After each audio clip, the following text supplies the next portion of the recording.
Est-ce que Israël, ce n'est pas lui qui dicte son agenda aux États-Unis? Ça, c'est quelque chose qu'on entend depuis des années.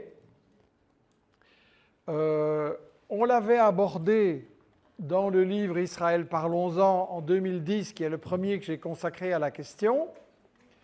Et là, Noam Chomsky, que j'interviewais sur ça, disait ce n'est pas le chien qui dirige le maître, c'est le maître qui dirige le chien. Et en fait, Israël est le chien des États-Unis, c'est-à-dire le flic du Moyen-Orient, celui qui va taper sur les Arabes quand ils n'obéissent pas et quand ils ne veulent pas donner leur pétrole gratuitement. En résumé, c'était ça.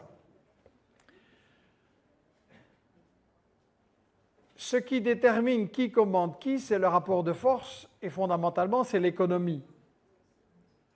Quand vous avez une économie énorme comme celle des États-Unis, qui pendant longtemps était la plus dominante du monde, 50% de la production industrielle de tout le monde en 1945, puis ça a décru, mais quand même, ça reste une économie beaucoup, beaucoup plus forte que celle d'Israël. Et donc, quand on a une économie très forte et qu'on a une structure de la propriété des entreprises qui permet d'avoir beaucoup de capital et d'aller placer son capital ailleurs, on ouvre des succursales, des agences, des agents locaux qui sont chargés d'organiser le pillage des matières premières localement et la mise au pas de ceux qui se rebellent et qui n'acceptent pas de donner leur main-d'œuvre, leurs matières premières, leurs marchandises gratuitement. Et donc, Israël, c'est ça. Israël a été installé et ça, c'est très très bien montré. Et ce soir, je vais, à beaucoup de vos questions, je vais vous dire, il faut lire, il faut se former, pour être vraiment capable, en fait, de répondre vous-même à ces questions-là. Et après, Saïd et moi, donc, on pourra prendre sa retraite, puisque non, ça ne va pas arriver. Mais bon, en tout cas, vous serez capable de répondre vous-même à ces questions, parce que si on étudie l'histoire, Saïd, dans ce livre-là, le manuel stratégique de la Palestine et du Moyen-Orient, montre que justement, Israël a été créé, pas comme ça par des juifs sionistes qui voulaient faire une colonie quelque part. Oui, c'est vrai, ça existait. Ils avaient d'ailleurs pensé aller au Kenya, ils ont commencé à s'installer en Argentine. Et puis qui leur a dit, non, non, c'est en Palestine que vous nous intéressez, c'est l'Empire britannique et l'Empire français, qui ont dit exactement la même chose. Nous, on veut contrôler ça. Un, parce que ce sont les routes commerciales vers l'Inde et vers ce qui nous rapporte des fortunes. Deux, parce que c'est au milieu de la nation arabe qu'il faut diviser et empêcher de devenir une nation concurrente. Et trois, parce que le pétrole, en 1916, exploitation industrielle en Iran, pétrole, gaz, etc. Et puis les États-Unis prennent le relais.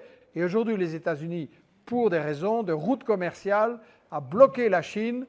Quand vous regardez les cartes du monde, Brzezinski, mon salaud préféré, le grand stratège des États-Unis, qui avait dit en 1997, les États-Unis ont un grand problème, le sort du monde, l'économie du monde se joue en Eurasie, Europe, Asie, c'est là qu'il y a la majorité de la population mondiale, la majorité des richesses, et nous, on n'est pas dans ce continent, dans ce grand supercontinent, et disait-il, on ne peut pas aller faire la police avec notre armée tout le temps, ce n'est pas une manière pour dominer, ça ne va pas marcher. Donc, qu'est-ce que nous devons faire? Nous devons les diviser. Nous devons diviser les Européens entre eux, les Anglais contre les Français et les Allemands. Nous devons empêcher les Français et les Allemands de faire du commerce avec les Russes et de prendre leur énergie. Nous devons les empêcher de faire avec la Chine. Nous devons empêcher que tout ça soit un grand bloc économique, commercial, financier, dont les États-Unis seront exclus parce que c'est là que va se jouer le sort du monde, c'est-à-dire quelle sera la superpuissance dominante. 97, Brzezinski. Et donc, on a maintenant la Chine qui est en train de dépasser les États-Unis, et la Chine a besoin évidemment de routes commerciales, un, pour apporter les produits qu'elle vend à l'Europe, et deux, pour recevoir les matières premières de l'Afrique. Et ça, les États-Unis veulent bloquer, et la Palestine est le carrefour de ça.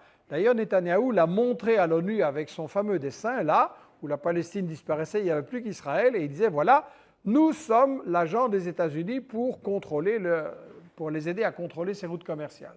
Donc voilà, ça c'est la raison fondamentale, et c'est une erreur de dire parce que le lobby a une influence, et c'est vrai. Mais c'est une erreur de dire donc c'est le lobby sioniste, le lobby israélien qui commande aux États-Unis, parce qu'en fait, on l'a vu aussi dans cette crise, Israël a joué son rôle de flic, il a décidé, pour des raisons qu'on va analyser, on va maintenant attaquer l'Iran, il était incapable de le faire sans les armes plus fortes, sans les armes et les bombes fournies par les États-Unis, et aussi par la France, la Grande-Bretagne, la Belgique. Donc là, on a un problème. Il était incapable de le faire sans la surveillance par les satellites des États-Unis et des Britanniques, sans l'aide des bases militaires des États-Unis dans la région. Et les États-Unis, en plus, donnent le soutien politique à l'ONU et bloquent les résolutions, donnent le soutien médiatique et aident à répandre le récit mensonger sur Israël, pauvre petite victime qui se défend. Et donc, voilà, les États-Unis sont le chef d'orchestre et Israël est un instrument dans l'orchestre. Et il y en a d'autres. Il y a l'Ukraine, il y a eu la Colombie, il y a l'Éthiopie, il y a des États comme ça un peu partout dans le monde. Les États-Unis ne peuvent pas envoyer leurs troupes partout, on a bien vu que ça ne marchait pas, donc ils ont des proxys, ils ont des agents locaux, et Israël en est un. Et maintenant, on a bien vu, à un moment donné, Netanyahou en panique, on va voir pourquoi, il y a eu des questions là-dessus, Netanyahou en panique, help les États-Unis. Et donc les États-Unis disent oui, ok, on va aider, mais en même temps, on a compris que ça ne va pas marcher, donc on va faire un coup symbolique. Et donc, Netanyahou n'était certainement pas d'accord, mais il n'a pas eu... on ne lui a pas demandé son avis, en fait. Et donc, voilà, c'est très, très important de comprendre